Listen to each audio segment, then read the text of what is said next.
I just got off the phone with a pretty large publicly traded company. They actually just got bought by a massive company for over $1 billion.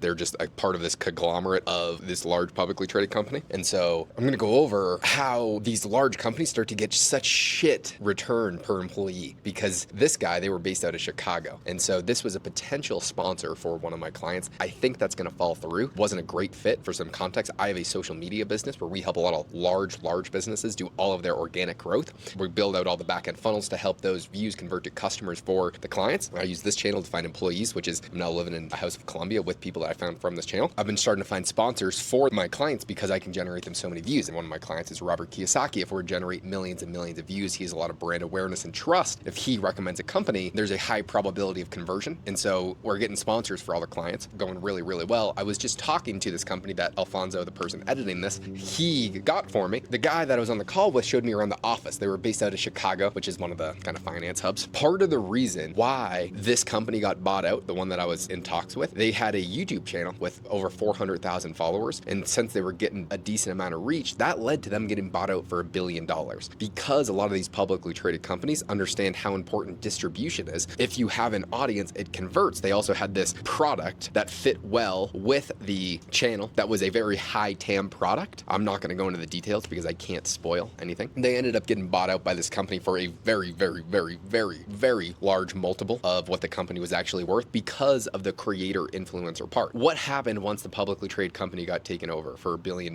This guy was showing me around, and they were live streaming on YouTube at the time. I was on a meeting with the guy on their marketing team, and they had a person in charge of every single camera. I shit you not, 10 people in the back room huddling, talking about camera 2, camera 3, like just fucking freaking out because they were live, and they were live to 700 people on YouTube. Every single one of my clients gets way more views than this channel that they are literally spending over $1 million per month on, because they don't understand the psychology. Every single one of my clients actually gets more views than this channel where they just got bought out for $1 billion. One that says, how can I create a higher TAM product for some of my clients? We could potentially get acquired by a pretty large business. There's one client in particular that I'm actually thinking this route on. My other thought process was, holy shit, they could literally be getting double the results for 1/1000th of the cost. Literally 1/1000th of the cost, they could get double the results. But that's what happens when businesses grow in size. You start to hire more people that are not necessary. The team that was lean and hungry and motivated to work gets diluted, chaotic, and not as necessary anymore. So when you're a small business, you don't realize how much of advantage you have over these large, massive businesses. One, because this guy said, oh, I'm pretty busy this week. How about I just get back to you next week on next Monday? So it takes them a week to make a decision on anything. They have so much malinvestment inside of the company, which just means people that are not meant to be there, that are not supposed to be there, that are not providing real tangible value just because they have a budget and they think that, hey, since we make money, we can spend it, but they're spending it on the wrong things. This is what happens to almost all large businesses at scale, which is why you have an edge, because if you're a small speedboat, these massive Titanic-sized boats, they cannot shift and move and can't make decisions because it has to go through 7 different layers of mid-level management that are useless in general. I told them what I was doing for these guys, how we're bringing 5,000 to 10,000 people to our organic webinar, therefore we get all their emails, double and triple in the amount of views that they're getting, then building out the systems to where we're converting them into customers. I don't think they're going to be a fit for the sponsor. They could be a fit for actually taking them on as a client. I don't know if I would want to take them on as a client. I've had a publicly traded company as a client in the past. The problem is what I just said. Anything that I want to do needs to get approved by 7 different layers of mid-level management. There needs to be so much shit that happens in between where I can't actually help them drive the results that they want, where their main objectives are going to be emails and signups for their product. Not a whole lot that we can do if they don't give us the freedom, and you can't have the freedom when you have a large business because you need everything passed by your lawyers, you need everything passed by your management. Therefore, it's tough to show results. So I swore back in the day that I was not going to take on more publicly traded companies. Potentially want to do some high-end consulting. I would rather do consulting because then I give them the material and then it's up to them if they want to take it or not. And I have done that before and that's worked exceptionally well. Either way, it's interesting how these large conglomerate-sized businesses operate. Another thing is how fascinating it is if you have a brand and distribution, how much further opportunity there is. This company that they bought wasn't even doing $50 million in revenue, and they got bought out for $1 billion because they had what the big company thought is distribution. And that's another thing where these big private equity groups, most of the time they don't know what they don't know, but they think they're the smartest people in the world. It leads to them making dumb mistakes. I'd be okay with these private equity groups making a dumb mistake with one of my clients where I have an equity piece in, we get sold for $1 billion.